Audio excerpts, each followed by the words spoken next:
Bueno, es para mí un gran gusto poder presentar a Michelle Arti, que tiene muchos reconocimientos y una trayectoria académica impresionante. Yo diré dos cosas académicas solamente, de las múltiples que ustedes pueden conocer si es que buscan su nombre.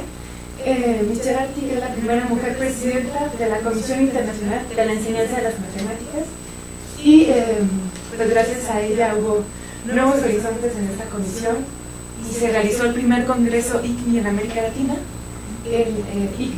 en Monterrey. Y también ha recibido el premio Félix Clay. Pero más que hablar de todos sus méritos académicos, yo quisiera decir que es una persona muy generosa, de una gran calidad humana y que creo que hoy nos podrá compartir gran parte de esta sabiduría, ¿no? Y de estos elementos académicos que su trayectoria le han permitido construir. Pero bueno, para mí es un gran gusto, Michelle, tenerte con nosotros. Agradecemos tu presencia y esperamos que este coloquio también sea pues una experiencia agradable para ti. Sí, seguro que lo va a ser. Bienvenida. Muchas gracias, Amelia, muchas gracias por la invitación y es un placer para mí participar en este programa. Disculpo por mi español que no es perfecto ni nada, espero que lo van a entender. He decidido hablar de la construcción y uso de marcos teóricos en la investigación didáctica. ¿Por qué esta elección? Porque es un problema que todos enfrentamos desde el momento en que empezamos a investigar. Y también yo sé de experiencia que es un problema muy grande que preocupa mucho los estudiantes, en particular los estudiantes de maestría y de doctorado, cuando empiezan a investigar. Por eso elegí y voy a tratar de compartir con ustedes parte de mi experiencia en este tema. Primero, yo voy a clarificar unos puntos de terminología. Segundo, hablaré de la construcción y uso de un marco teórico en el trabajo doctoral, utilizando para esto un ejemplo. Y luego pasaré a algo a que nos enfrentamos también, porque no es solo un trabajo personal, la construcción y el uso de marcos teóricos. Pertenecemos a grupos de investigadores, a comunidades, y hablaré dentro de esta perspectiva también con un ejemplo. Y luego trataré de, si tengo tiempo, de hablar un poquito también de todos los problemas que tenemos, incluso a nivel de la comunidad internacional, para hacer que esta inflación, esta explosión teórica con la que vivimos hoy, no sea realmente un problema para la capitalización del conocimiento, para la coherencia del conocimiento. Y hablaré de la empresa de networking de teorías en la que me metí y estoy trabajando desde hace 10 años, o más o menos. Empiezo por preliminares. Teorías, marcos teóricos, praxeologías de investigación, ¿de qué hablamos exactamente? ¿Qué es una teoría? Es claro que se pueden dar, y se observan en la literatura, diversas respuestas a esta pregunta. Y voy solo a dar dos de estas, porque se hace referencia a ellas frecuentemente. La primera es una visión estructuralista de teorías. Una teoría es una red organizada de conceptos y declaraciones sobre un dominio extenso, una clase de dominio. Hay objetos, procesos, fenómenos. Los conceptos están vinculados en una jerarquía conectada y hay un conjunto de conceptos considerados básicos que se utilizan como bloques de construcción en la formación de otros conceptos. Es claramente una perspectiva estructuralista. Otra referencia que da otra visión de teoría es la visión que propone, la definición que propone Radford en 2008, que es una visión más dinámica y operacional, donde dice una teoría es un triplete, PMQ, con un sistema P de principios básicos solo parcialmente explícitos, que delinean el universo del discurso y la perspectiva de investigación, una metodología M y preguntas paradigmáticas de investigación que generan entonces preguntas específicas de investigación. Yo diría que me siento más próxima a la segunda hoy que a la primera, incluso si entiendo perfectamente el sentido de la primera visión. Y la visión praxeológica que hemos introducido con Mariana Bosch y José Gascón es una visión más próxima de esta, pero se basa en la teoría antropológica de lo didáctico, y nos ha parecido importante ver teorías como componentes de praxeologías de investigación y no como objetos en el aire aislados. Y nos parece que nos permite esta aproximación, esta perspectiva oferta por la TAD. Porque en la TAD se usa el concepto de praxeología, que recuerdo, pero yo pienso que no tengo que ir más allá porque lo conocen todos aquí. Se utiliza este concepto de praxeología para modelar todas las prácticas humanas. Y se puede pensar que se puede utilizar para modelar las prácticas de investigación. Es decir, que en este vamos a tener un bloque práctico. Este bloque práctico son todos los tipos de tareas que intervienen en el trabajo de investigación, y son múltiples las tareas que intervienen en el trabajo de investigación, desde que se empieza a pensar a preguntas, a problemáticas, hasta la transmisión de los resultados, como hacemos aquí, por ejemplo. Y hay un bloque teórico, con la tecnología, la teoría, y que es el discurso que se utiliza para describir, justificar, interpretar tanto las prácticas de investigación como sus resultados, que se pueden ocupar a la teoría a cierto momento. Y como lo escribimos, considerar las teorías como elementos de praxeologías es tratar de aclarar cómo informan y conforman el trabajo de investigación práctica, e inversamente cómo emergen gradualmente de este trabajo e integran sus resultados, porque, como se sabe bien, en la noción de praxeología, la relación entre el bloque práctico y el bloque teórico es una relación dialéctica. Y vamos a pensar en la teoría de este modo. Teoría y marcos teóricos. A menudo se utiliza, e incluso yo, se utilizan teoría o marco teórico indistintamente.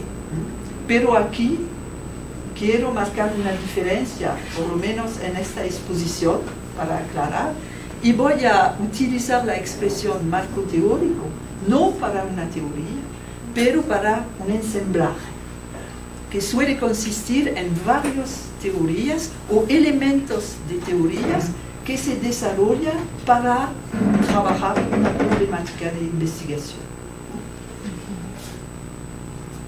Es claro que una vez que se constituye tal ensamblaje, hay preguntas clave.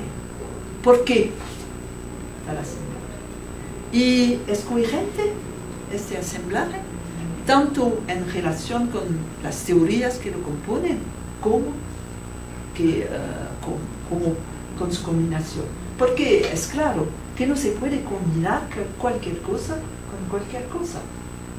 Y tenemos que pensar la coherencia del edificio, del marco teórico que construimos. Y muchas veces no se piensa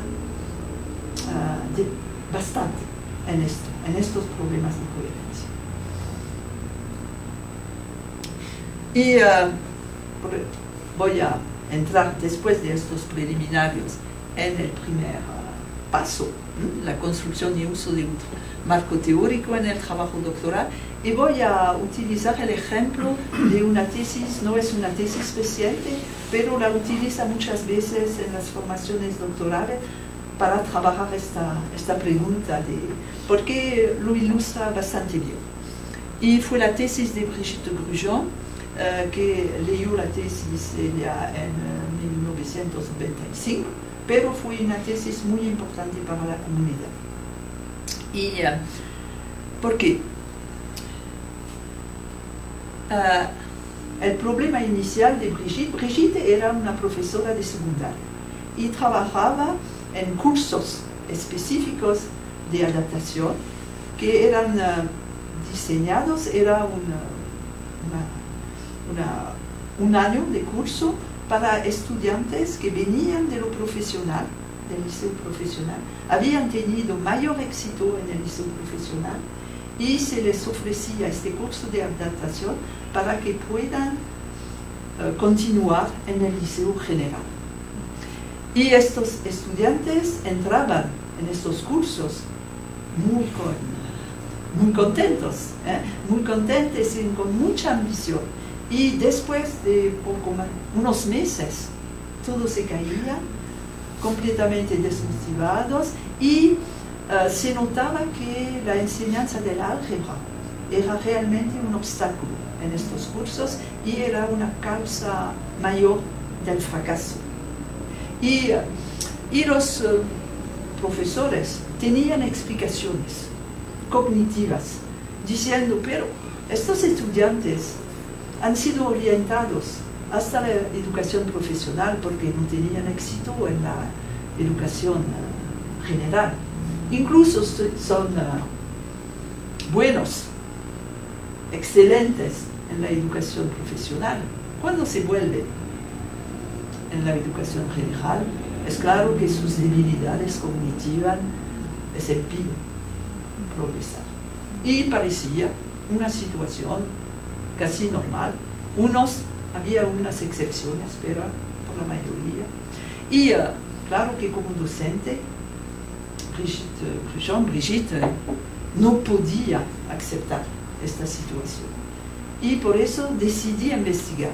Pero para investigar esta cuestión necesitaba cambiar de perspectiva, destacarse de esta aproximación cognitiva. Y por eso fue la primera vez que se utilizó de esta manera la TAD,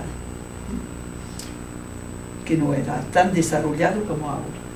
Y de un problema cognitivo, el hecho de elegir esta teoría lo transformó en un problema de transición institucional, que no es el mismo problema.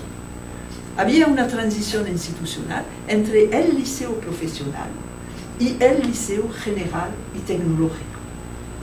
Y la TAD nos inducía a pensar que las dos instituciones que consideraban álgebra como un objeto de saber que enseñar, tenían una relación institucional diferente a álgebra. Que conocer álgebra no significaba lo mismo en las dos instituciones.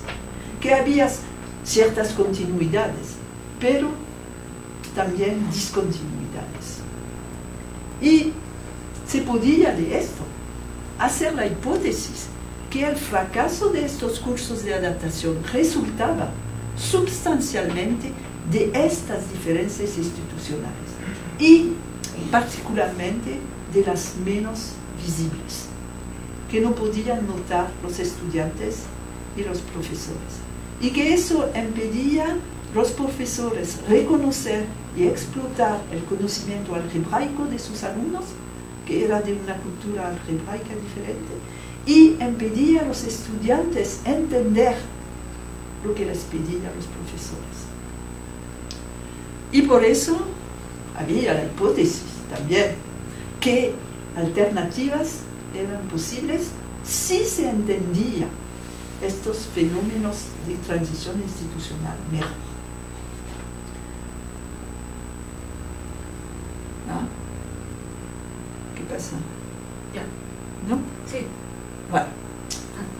Pero, ¿qué fue el marco teórico de esta investigación? Como lo ve aquí en esta diapositiva, no fue solo la TAD. Cuando se mira al trabajo de tesis de Brigitte, se ve que combina varias teorías y elementos teóricos. Combina la TAD, combina la teoría de situaciones didácticas, Utiliza la teoría semiótica de Duval para representaciones semióticas en términos de registros de representación y también utiliza elementos teóricos proveniendo de la investigación internacional en álgebra. Por ejemplo, utiliza nociones que han sido introducidas por Teresa Rojano y Eugenio Fillol aquí en México, utiliza conceptos introducidos, distinciones introducidas por Hannah Sfard en Israel, otras cosas que hacen parte del conocimiento sobre la didáctica del álgebra a esta época. Pero lo que es interesante es que cada de estos marcos teóricos tienen una función particular en la investigación. La TAD abarca la problemática global. También pilota el análisis institucional que se hace para determinar las relaciones institucionales al saber en las dos instituciones. Y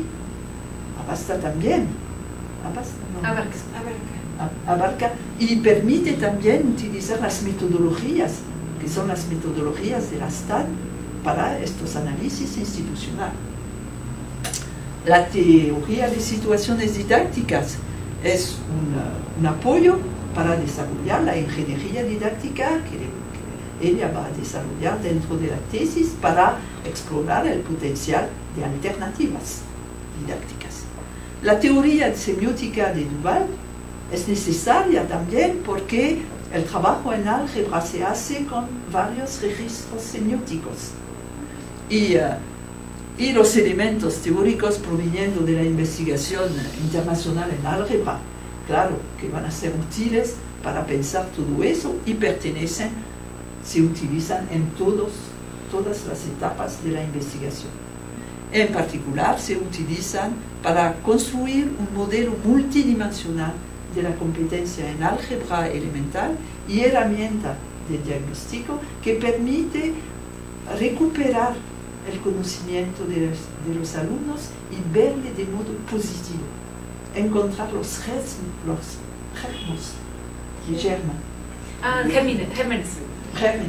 que hay en este conocimiento para adelantar en el conocimiento en álgebra. Bueno, no puedo entrar en los detalles, pero es claro que esta tesis fue realmente este cambio de perspectiva del cognitivo al institucional, permitido para la elección del marco teórico, fue muy productivo, con resultados muy buenos para los estudiantes, no solo para la investigación. Y ¿qué nos muestra este ejemplo?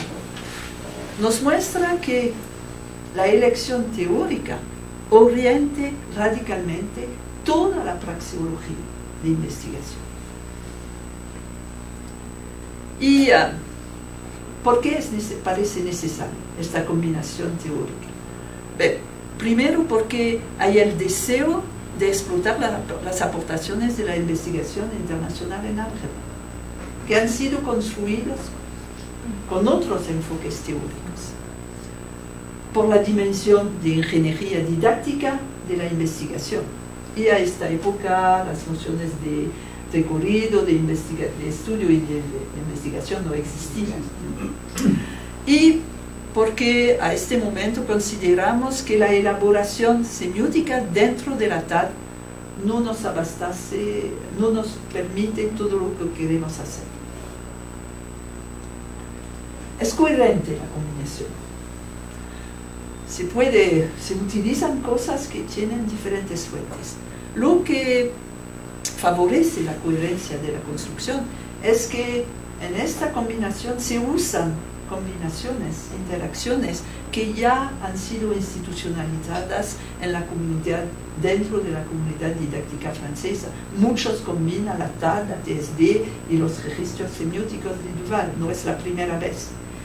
Y yo pienso también que es importante para la coherencia que observamos en este trabajo las diferenciaciones de los niveles de uso y las funcionalidades que son asignadas a las diferentes teorías, que permiten asegurar más coherencia al conjunto.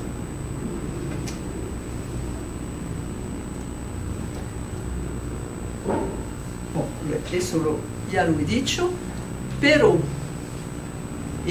aquí, del exterior de la Francia, yo pienso que se ve hasta qué punto nuestras elecciones teóricas están condicionadas por nuestros contextos de investigación.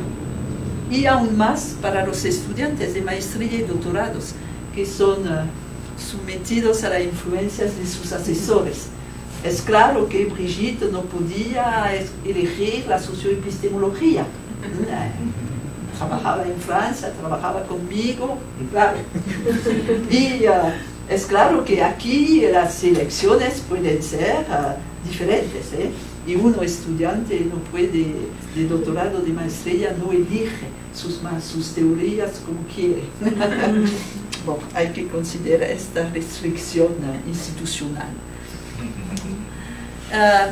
Pero lo que es importante, y por qué elegí este ejemplo, porque este tipo de construcción de praxeología de investigación fue después una fuente de inspiración para otros trabajos, porque era la primera vez que se trabajaba sobre transiciones institucionales de este modo. Porque antes se trabajaba siempre en un enfoque más cognitivo, estas transiciones institucionales. Y por eso hemos tenido varias tesis trabajando, utilizando como fuente de inspiración ese trabajo de Brigitte y adaptándolo. Como las tesis de Frédéric Pralon, Nadia Berger y Dana Jarre, pero con problemas de transición entre la secundaria y la universidad, no dentro de la secundaria. Bueno, paso a otro nivel. Es decir, que el trabajo de investigación no es solo el trabajo de maestría y de doctorado, pero incluso en esto es muchas veces es un trabajo colaborativo dentro de un grupo, una comunidad de investigadores. Y más, nuestro trabajo de investigación es un trabajo colectivo y no solo un trabajo individual. Y por eso me parece importante, incluso si para estudiantes de maestría y doctorado no es su problema principal cuando están trabajando en este punto, abrir sobre este punto. Y la construcción y el desarrollo de un marco teórico por una comunidad de investigadores. Y también explicar cómo algo que se desarrolló inicialmente como un marco teórico, un ensamblaje de cosas, poco a poco, si otros lo retoman y lo trabajan, va a volverse como una teoría. Esta evolución de marcos teóricos hacia teoría, que voy a ilustrar aquí. E incluso nuestros doctorantes un día tendrá con otros, trabajando con otras, van a vivir esta experiencia de un marco teórico que progresivamente se vuelve en una teoría. ¿Cómo empezó esta historia? Empezó al inicio de los años 90 y con la necesidad encontrada por nuestro grupo de investigadores en la Universidad de Paris 7, pero había principalmente en la Universidad Paris 7, pero teníamos relaciones con Montpellier, Toulouse, Montpellier, en otros, de dotarnos y trabajamos sobre la integración de CAS en la enseñanza secundaria, en proyectos para el ministerio.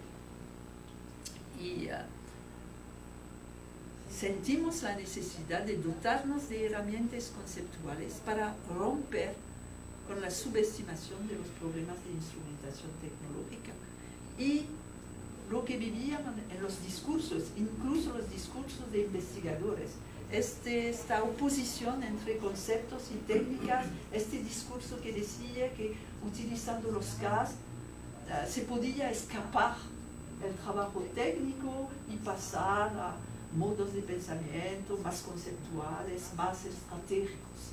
Y eso nos parecía muy peligroso y un obstáculo, realmente un obstáculo para la investigación y la progresión de la investigación. Y también éramos muy sensibles a todas las condiciones y coerciones que determinan el funcionamiento de la tecnología en el contexto escolar de enseñanza y de aprendizaje, cuando se compara, por ejemplo, a un contexto profesional. Es muy diferente. Y por eso hemos constituido un ensamblaje, pensando combinar la ergonomía cognitiva y en particular la visión instrumental propuesta por la ergonomía cognitiva por Pierre Abardel, que a este momento salía un libro sobre estos asuntos de visión de los instrumentos contemporáneos, en particular los instrumentos digitales, y la visión institucional de la TAD. Y eso, por eso, lo hicimos, pero porque estábamos ya familiares con la TAD, y de otro modo, lo que teníamos también es que conocíamos el trabajo de Rabardel, porque Rabardel había ya colaborado con didactas en varios proyectos a niveles nacionales, pero para más la enseñanza profesional y la formación de adultos. ¿Qué fue este asamblaje? ¿Qué tomamos de cada uno? De la perspectiva ergonómica, no tomamos todo. Tomamos principalmente la distinción fundamental que hace entre un artefacto, una calculadora, un programa de computadora, y el instrumento que se vuelve para el individuo que lo utiliza. Y el hecho que esta transformación de artefacto a instrumento no es algo sencillo, es un proceso complejo, un proceso generalmente a largo plazo, que se llama génesis instrumental. Y la visión que este proceso de génesis instrumental impacta al mismo tiempo el instrumento, el artefacto, lo transforma de cierto modo, transforma su modo de utilizar y transforma el sujeto que utiliza, transforma su modo de pensar y de actuar. Y eso es de un lado la instrumentalización y de otro lado la instrumentación. Y en la teoría, la perspectiva de Rabardel, todo eso se hace mediante la construcción de esquemas, porque importa cosas de Gérard Vergniaud, por ejemplo, porque Pierre Rabardel era inicialmente un alumno de Gérard Vergniaud, utiliza la teoría de los campos conceptuales de Vergniaud.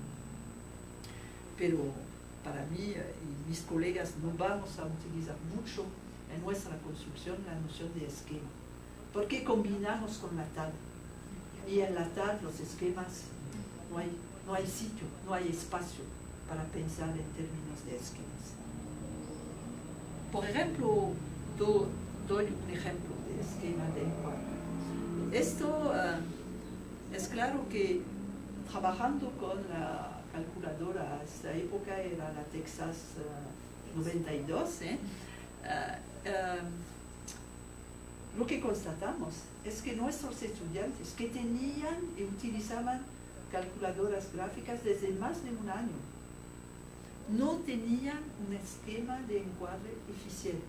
Y por ejemplo, si encontraba esta función, que no era una función familiar para ellos, y que en la pantalla estándar se observaba esto, pensaba inmediatamente, no va.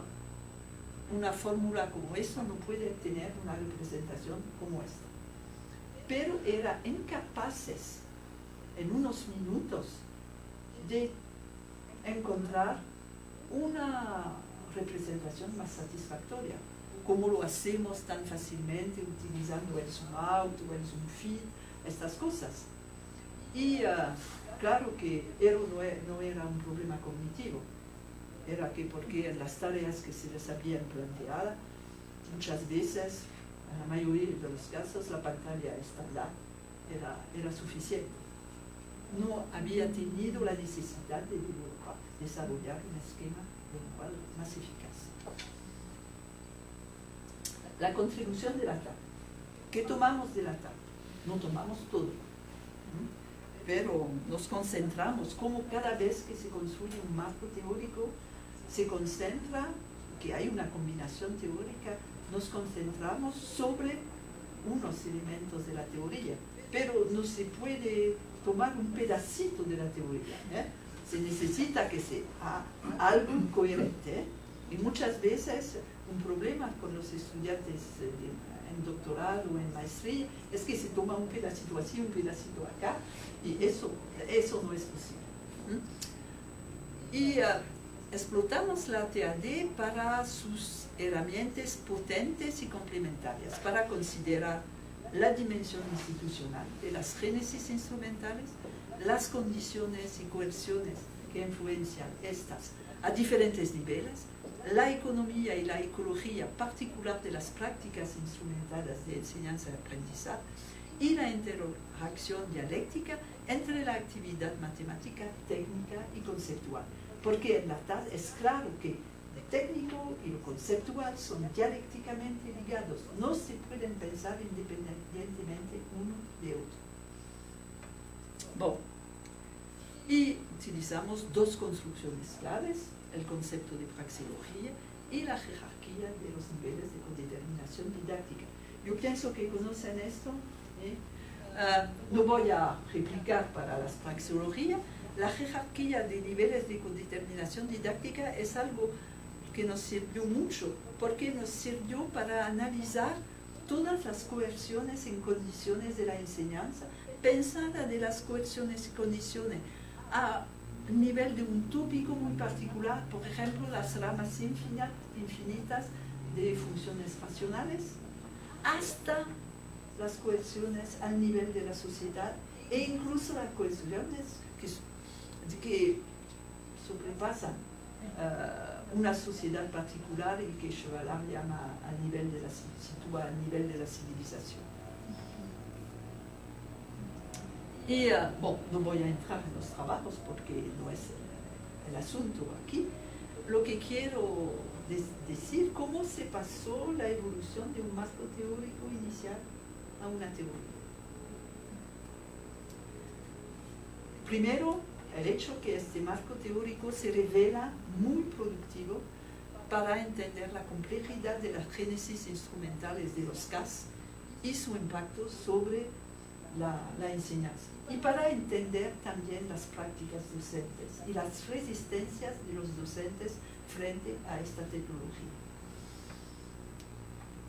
¿Cómo es productivo?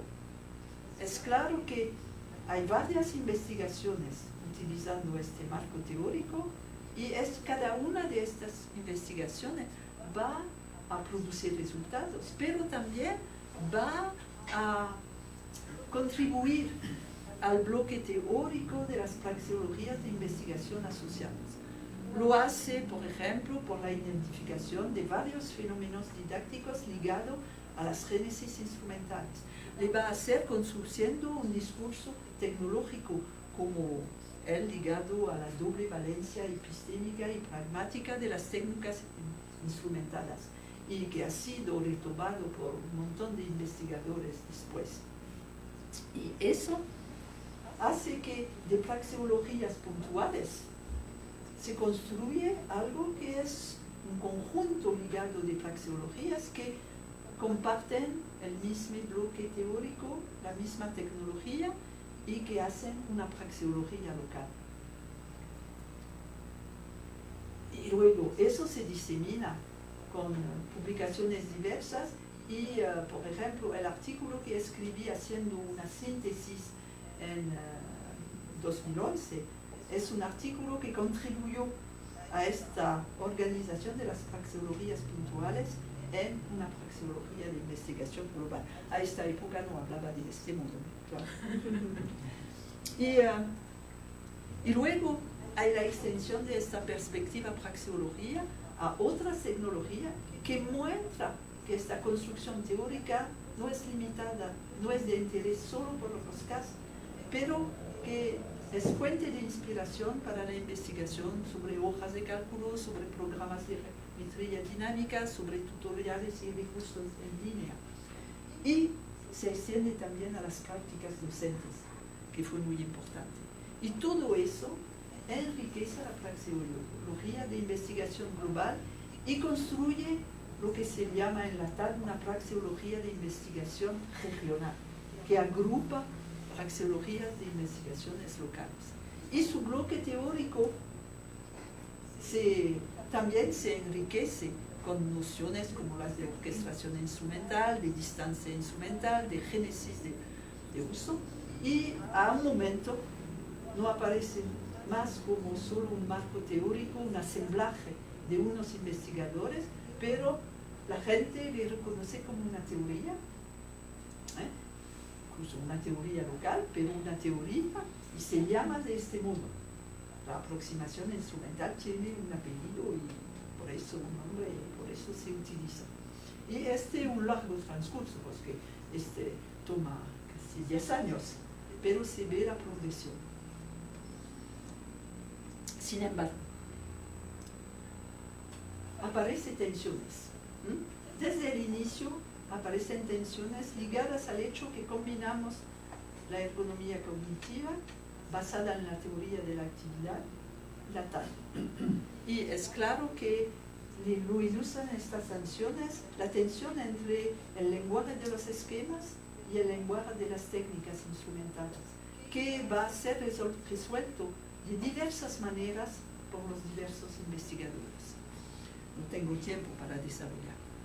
Y también hay una extensión y diseminación internacional de la aproximación instrumental, y su carácter local hace que los investigadores que la utilizan la combinan con otras teorías más globales para ellos. Y resulta en una diversidad de construcción híbridas. Y lo hemos estudiado mucho en el proyecto europeo REMAT, cuya ambición era de sintetizar al nivel europeo el conocimiento que se tenía sobre el potencial semiótico de artefactos dinámicos digitales. Y fue muy bien.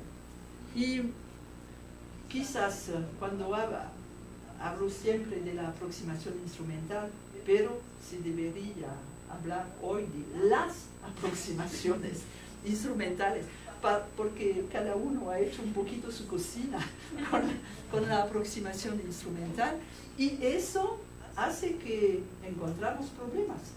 ¿Qué coherencia?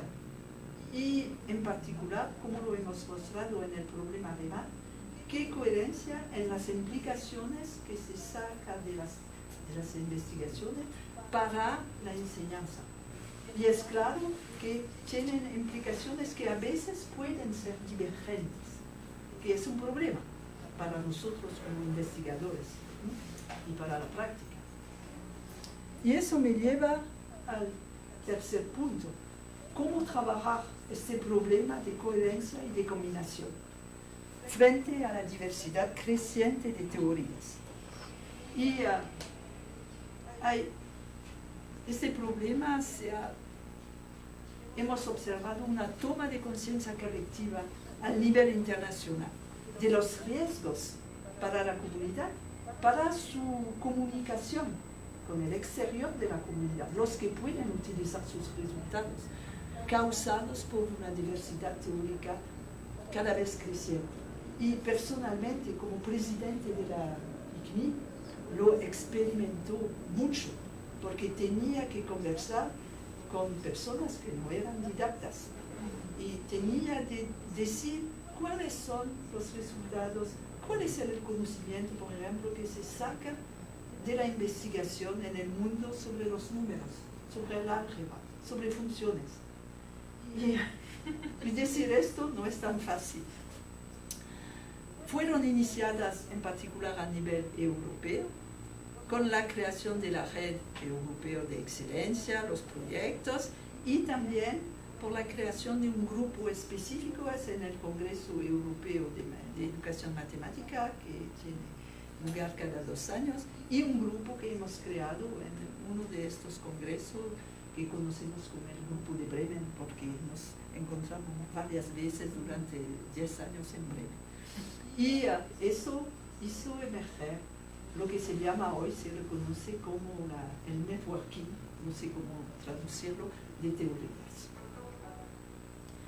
Y aquí se ve una escala de networking, no voy a comentar mucho, pero que muestra las diversas maneras en que se puede trabajar las conexiones entre teorías, más o menos exigentes. Claro que no queremos ignorar otras teorías.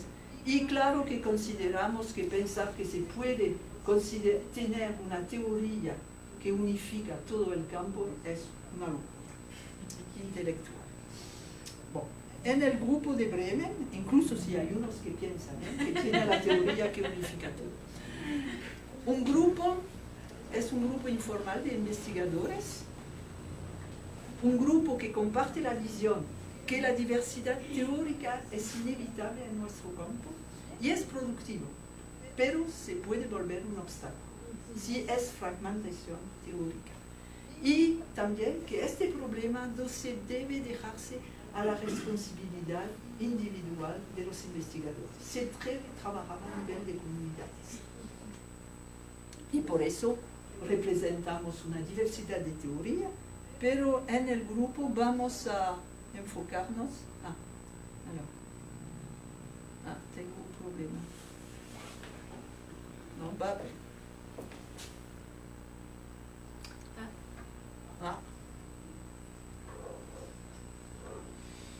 Aceptar, se produce.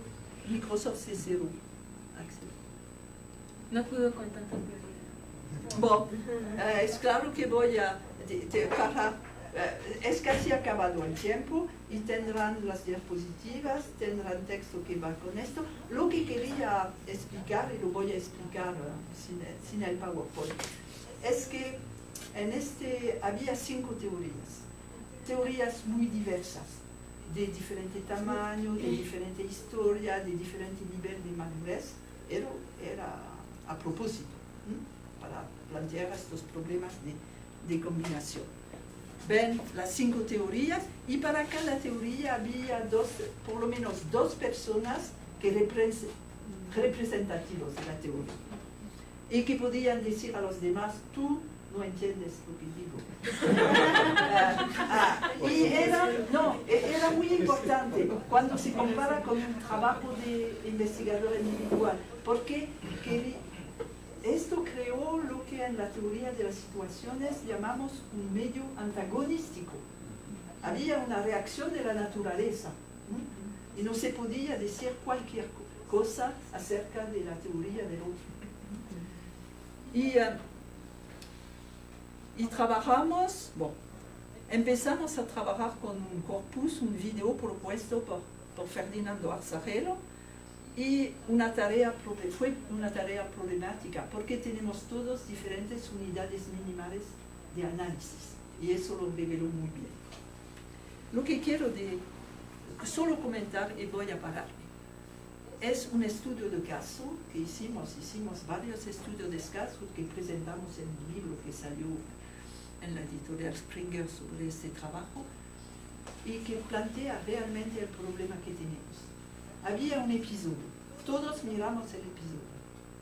Uno dice: es un ejemplo de tal fenómeno, un juego semiótico, decían los colegas italianos, con una visión muy positiva de este episodio y del trabajo del docente. Los franceses, un juego semiótico. Es un efecto Topaz. Cuando es un efecto Topaz es claramente una visión negativa. Y los alemanes, no, es un funnel pattern, con también una visión negativa. ¿Y quién tiene razón? Es claro que no podemos vivir con una investigación que frente a un episodio nos dice: es bien, es una buena práctica, una práctica interesante y productiva, y otros que dicen: no, se debe evitar este tipo de práctica. Y por eso tratamos de saber quién tiene razón, por qué. Y eso nos obligó a deconstruir y reconstruir cada uno de los fenómenos y por fin concluir que no era un juego semiótico, era un pseudo juego semiótico con la misma productividad. No era exactamente un efecto Topaz, no era exactamente un funnel pattern. Y al mismo tiempo nos permitió entender las continuidades, las proximidades y diferencias entre un efecto Topazo y un funnel pattern, que parecían muy próximos. Y entender que estas dos construcciones teóricas eran una manera, dentro de teorías diferentes, el interaccionismo de Bauer-Zell, la teoría de situaciones didácticas, de enfrentar un mismo problema de enseñanza, cuando a un momento en la enseñanza se vive con la ficción de un aprendizaje. Se debe vivir pretendiendo que hay aprendizaje cuando no hay. Pero se debe vivir para continuar, para que permanezca la relación didáctica. Y eso, vemos las diferencias entre la visión de estos fenómenos como las teorías en que se han desarrollado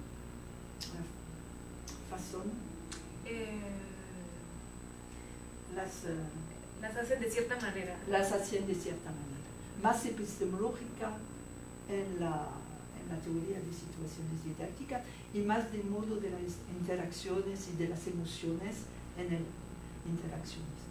Voy a parar esto aquí, pero espero que entiendan que este trabajo es un trabajo que enfrentamos cotidianamente, que se enfrenta a diferentes niveles, individual, de grupos de investigadores, de comunidades internacionales, que se debe trabajar a todos estos niveles y que cuando uno se trabaja en esto puede ser fascinante. Muchas gracias. ¿Alguna pregunta? A ver, Ana. Michelle, me llamó la atención el caso de Brigitte, que pone como ejemplo, porque como un problema de aula, de una maestra preocupada por la desmotivación de los estudiantes, se convierte en un problema de investigación.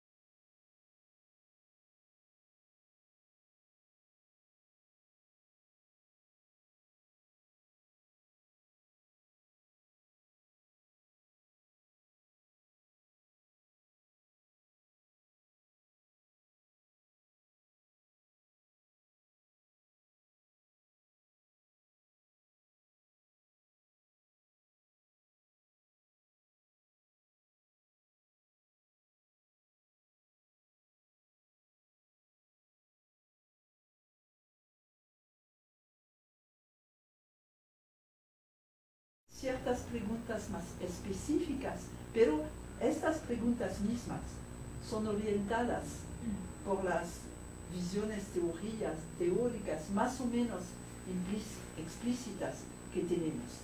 Es claro que si Brigitte no hubiera vivido en el mismo contexto, no hubiera pensado necesariamente en transformar el problematizar de esta forma, como puede ser un problema de transición institucional. Hubiera continuado haciendo test, utilizando el conocimiento didáctico en álgebra y mostrando que claramente estos estudiantes no tenían una visión conceptual, que no tenían todas estas cosas y se podían confortar en la misma visión. Por eso yo pienso que en los trabajos de maestría y de doctorado es claro que el trabajo del asesor es un trabajo esencial para ayudar a transformar una cuestión de enseñanza en una cuestión no solo de investigación, pero accesible a la investigación con los recursos teóricos que tenemos, con los recursos de conocimiento que tenemos y también con el tiempo que tenemos para un trabajo de maestría o un trabajo de doctorado. Y es claro que muchas veces se debe problematizar y limitar, diciendo eso será para la maestría. Pero es importante para mí, yo pienso, antes de limitar, tener una visión bastante sistémica y global del problema. Y luego decir, voy a empezar a indagar en este punto porque me parece importante, por tal razón, empezar a indagar en este punto, porque considerando lo que se sabe hoy, este punto ha sido insuficientemente trabajado, por lo menos en el contexto que tengo como docente. Quizás hay conocimiento, pero en otros contextos, y sabemos muy bien en didáctica que los contextos son muy importantes. Por eso yo pienso que es un trabajo esencial del asesor de apoyar este trabajo, que es un trabajo complejo. Yo recuerdo que, por ejemplo, en las primeras escuelas de verano de didáctica de la matemática en Francia teníamos sesiones especiales. Cómo transformar un problema de enseñanza en un problema de investigación. Y se ve muy bien que hay varias transformaciones posibles y muchas veces, primero es decir, ¿es esto accesible a una investigación científica? ¿Qué tipo de respuestas podemos esperar? ¿Con qué instrumentos? ¿Con qué metodología? Hay que pensar todas estas cosas, no solo en teoría, pero todas estas cosas. Muchas gracias. Mario. Sí, gracias por la presentación. Es un tema muy interesante. Yo coincido que es muy problemático para los estudiantes. Esto de elegir si los dejan elegir. Pero me interesa el asunto de la coherencia. Sí. Cuando uno quiere construir Sí. un marco conceptual, le voy a llamar, con Sí. teorías de diferentes lugares, mi pregunta es, ¿hay alguna regla para conservar la coherencia? ¿O uno puede ir como en el supermercado, voy a tomar un poco de Rousseau, un poco de Chevalá? Esa es mi pregunta sobre el... Para mí no hay una regla, no hay un algoritmo, pero hay que ser atento a unas cosas. Primero, muchas veces mis estudiantes leen un artículo sobre el tema y dicen, en este artículo se utiliza tal concepto, tal teoría, voy a incorporarlo a mi marco teórico. Leo un segundo artículo, otra cosa, leo otra cosa. Pero la visión que tienen, el conocimiento que tienen de estas teorías, de estos conceptos, es un conocimiento muy superficial. Porque solo leyendo, no practicando, no desarrollando prácticas de investigación que utilizan los conceptos, es muy difícil entender los conceptos en didáctica. Y por eso se toma a un nivel muy superficial. Y se quiere tomar cosas aisladas. Pero cuando un concepto se corta de su entorno teórico, de su entorno en praxeología de investigación entera, este concepto pierde de su fuerza y puede perder de su coherencia. Y por eso es también un trabajo muy importante del asesor decir, hay que optimizar la combinación teórica lo menos posible. Y cuando se incorpora una teoría, no se incorpora solo una cosa, sin pensar que la incorporación debe respetar el sentido profundo de esta construcción y su función real en la teoría en que se utiliza. Y eso también yo pienso que para un estudiante de maestría, un estudiante de doctorado, el asesor debe ayudar. Y muchas veces mi trabajo ha sido limitar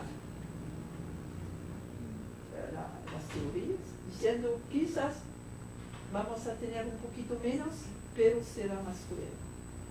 Y no se puede organizar, capturar, incorporar cualquier cosa.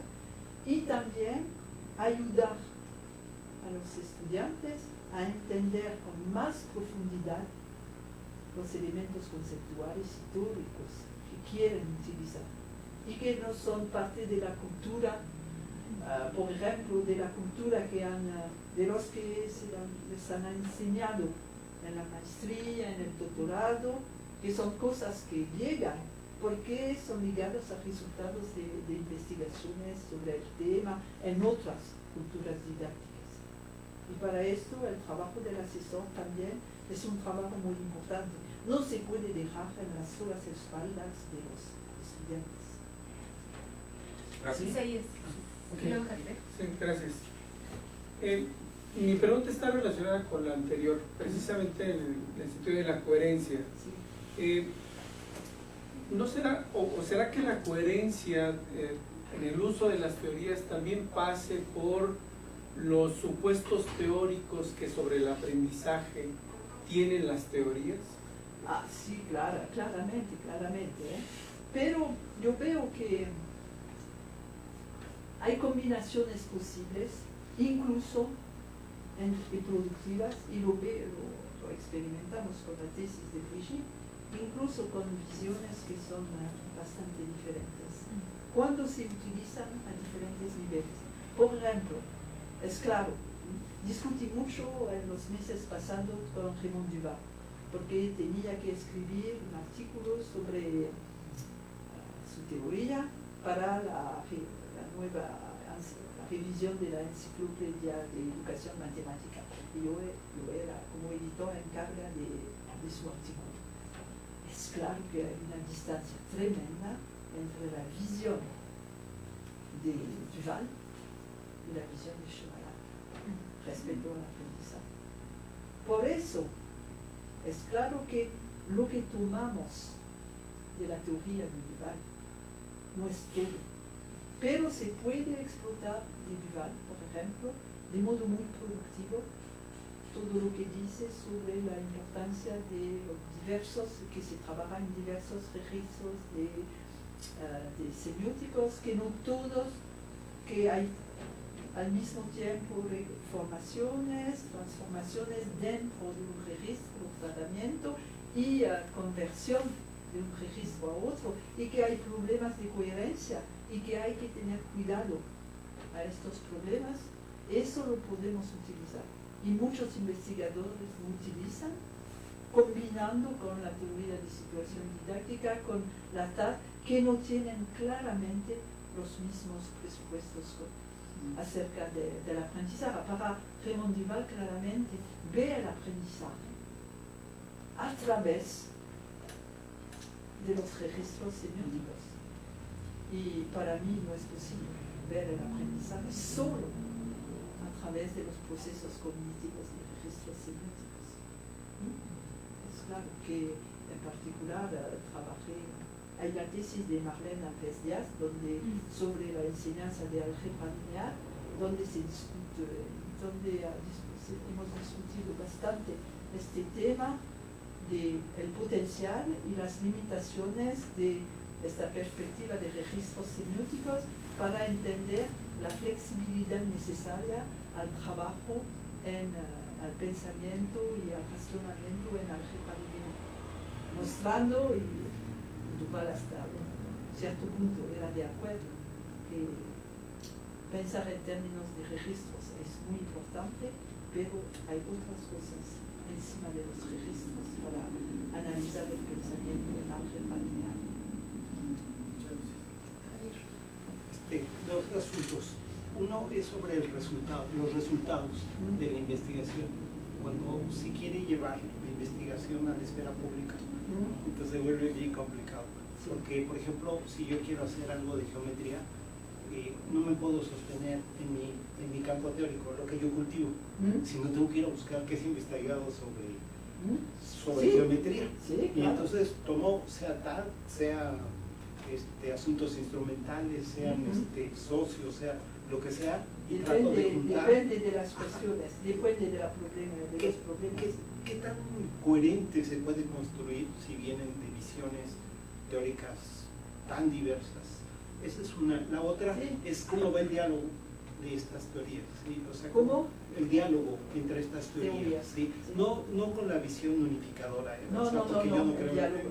Sí, es claro que lo que me parece que la tesis de Brigitte es solo un ejemplo entre los múltiples que hubiera podido elegir, pero se muestra, me sirve a mostrar que este caso de combinación teórica lo experimentamos desde hace más de 20 años y lo tratamos prácticamente en las investigaciones desde mucho tiempo. Y también yo diría que en la didáctica francesa las escuelas de verano han sido espacios particulares para trabajar la coherencia y las conexiones. Siempre en los temas se busca cómo se puede articular, conectar las cosas. Por eso he tenido esta experiencia de búsqueda de coherencia desde muchos años. Por ejemplo, recuerdo una escuela de verano en los años 90, donde se trabajó, Marie-Jeanne Perrin-Mérian trabajó sobre la noción de medio a esta época en la teoría de situaciones y en la teoría antropológica.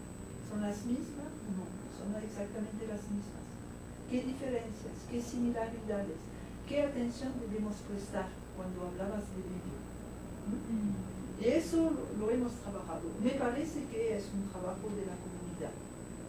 Y soy más optimista, como lo decía, porque se ve con la tesis de Brigitte, con todas las experiencias que tenemos. En la tesis de Avenir hemos utilizado también resultados de los trabajos de Noyes y Oyles y otros sobre ingeniería, y no son en el mismo enfoque teórico como la tal, pero fue posible combinar de modo productivo.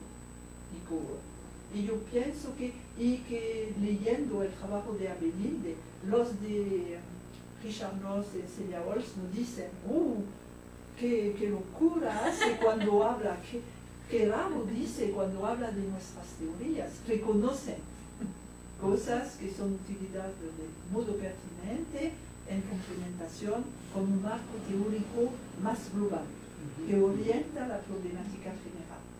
Y yo pienso que yo pienso que no se puede utilizar dos teorías al mismo tiempo con la misma función. Se debe elegir. Si hay dos teorías concurrentes para la misma nicha ecológica, se debe elegir. Pero cuando hay diferentes niveles teóricos, se pueden hacer recomendaciones. Y la experiencia es que se hace y funciona. Soy bastante pragmática también en investigación. Y cuando funciona, puedo pensar que ha sido algo coherente. Pero me gusta mucho saber, por ejemplo, dirigir una tesis con Ferdinando Arzarello, la tesis de Michela Masqueto. Y se trataba había que combinar la teoría de situación, la aproximación instrumental y la teoría semiótica de Arzarello. Y es claro que, por ejemplo, para Arzarello, Ferdinando no entendía durante años el interés del análisis a priori. Y la pobre Michela, que viajaba entre Francia e Italia, entre los dos asesores, debía convencer a uno y a otro de tal o tal, de la importancia de tal o tal cosa en la investigación. Y lo hizo muy bien, Y solo cuando trabajamos juntos en el grupo de Bremen, después de 3 años de trabajo, súbito, un día, Ferdinando dijo, yo entiendo los diferentes niveles de medio y la razón de ser de estos diferentes niveles, y yo entiendo el interés del análisis a priori, pero en mi perspectiva, que da tan importancia a los gestos, es claro que el análisis a priori no puede ser exactamente lo mismo que en un enfoque teórico que no da tal importancia a los gestos, porque los gestos predecir los restos en un análisis a priori no es tan fácil. Pero eso toma tiempo. Y necesita también, lo que se hace más y más, todas estas colaboraciones internacionales, intercambios y que permiten entender mejor las prácticas, las praxeologías de investigación de los investigadores, no solo sus teorías, pero pensando las prácticas, sus praxeologías de investigación, viendo como las prácticas que desarrollan. Y el problema es que en las publicaciones todo se reduce y se da una visión muy limitada de las praxeologías de investigación. Muchas gracias. Muchas gracias. Pues, creo que Yo quiero hacer una pregunta. una última más. ¿Sí, puede? Freddy, ya que viniste acá, Freddy es estudiante de Sí, porque soy nunca lo Freddy. he visto. Es estudiante del programa, estudiante de doctorado. Sí, yo creo que los marcos teóricos han surgido de acuerdo a las necesidades o a las problemáticas que enfrenta, pues no sé, cada país o cada escuela, ¿no? Y creo que algunos autores han mencionado que hay como una inclinación más hacia los marcos dominantes que por sobre los marcos endógenos que son propios de Latinoamérica. Considero que, ¿cómo se pudieran considerar o qué adaptaciones pudiera hacerse estos marcos de los cuales usted expone para las particularidades de nuestro territorio, de nuestro país?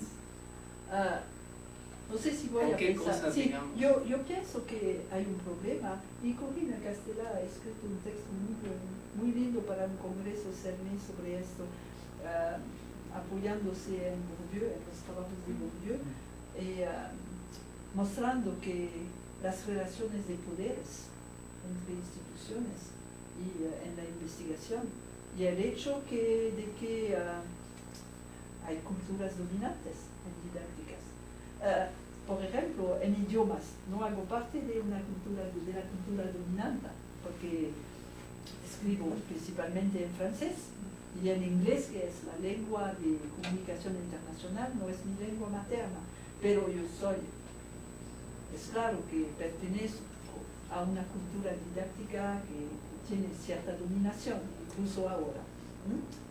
Y me parece muy interesante haber visto en las décadas que pasaron desarrollarse un campo como la socioepistemología, que desde el inicio quería emanciparse de todas las infeudaciones coloniales y neocoloniales, y lo presentó así en los primeros años de Carlo y de Rosa María, lo presentaron así. Para mí esto es muy importante, y respetar, y luego tratar de ver cómo, por ejemplo, la TAL y la socioepistemología se pueden combinar, complementar, cómo pueden dialogar, porque es muy fácil hacer un diálogo entre la TAL y la socioepistemología.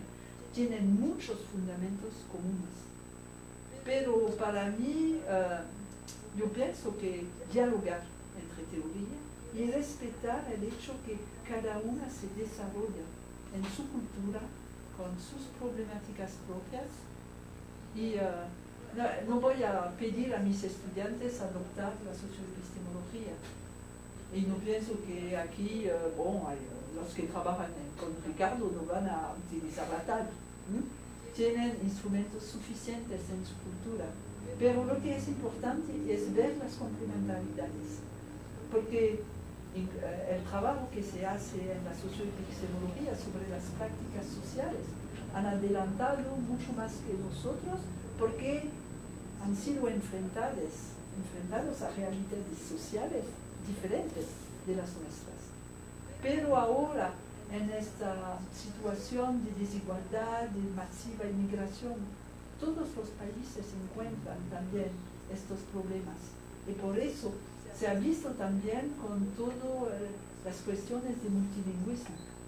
Es claro que los países como África del Sur, han sido los países que han hecho mover la visión que tenemos del multilingüismo y considerar el multilingüismo no como un obstáculo para la enseñanza, pero como un recurso para la enseñanza. Y eso fueron investigaciones en África del Sur, en estos países, en países que por causa también de colonización han tenido un idioma oficial que no era la lengua materna de la gente. Y ahora, todos estos marcos teóricos, estas investigaciones que han hecho, nutren las investigaciones que podemos hacer. No quiero una uniformización. Y yo pienso que se pueden dialogar, instaurar diálogos entre teorías. Y busco más la idea de diálogo, respetando, porque hay también, y esto es ligado a la idea de praxeología de investigación, para hacer, yo puedo entender, leer y entender un trabajo de socioepistemología, pero nunca practicó esta teoría en mi investigación. No ha sido parte de mis prácticas de investigación. Por eso me siento mucho más familiar adaptando conceptos de la TAD, por ejemplo, si se necesita, para trabajar, que entrar en una cultura para la cual yo pienso que para utilizar bien la socioepistemología necesitaría pasar unos meses aquí, trabajar con colegas aquí, experimentar cómo trabajan prácticamente. Y esta práctica, este contacto con la práctica no se puede reemplazar por las lecturas que hacemos. Por eso pienso más en que tenemos diferentes culturas. Esto es una riqueza únicamente si establecemos diálogos y si limitamos las relaciones de poder, que es muy importante y que es muy difícil que hacer. Y yo pienso que el trabajo que he tratado también de hacer cuando presidente del ICNI, cuando trabajando en el ICNI, fue pensar en limitar estas relaciones de poder y dar la palabra a partes del mundo que no eran en las culturas dominantes, que me parece muy, muy importante y una gran responsabilidad a nivel internacional. Sobre todo de las personas de las culturas dominantes, que pueden tentar de rezar para que su marco teórico se utilice y ver el mundo a través de su filtro, pero hay otros tan preciosos y tan productivos y se puede dialogar, pero no puedo adaptar no puedo utilizar de modo productivo cualquier cosa porque no tengo la práctica y me necesitaría mucho tiempo aprender practicando. Por eso es más eficaz pragmáticamente continuar trabajando también y haciendo desarrollar mi cultura, que es más familiar. Pienso que ahora hay cosas en Asia, hay cosas en África, hay cosas en todas partes. El mundo se vuelve un poquito más equilibrado desde este punto de vista y es bien. Muchísimas gracias, Michelle.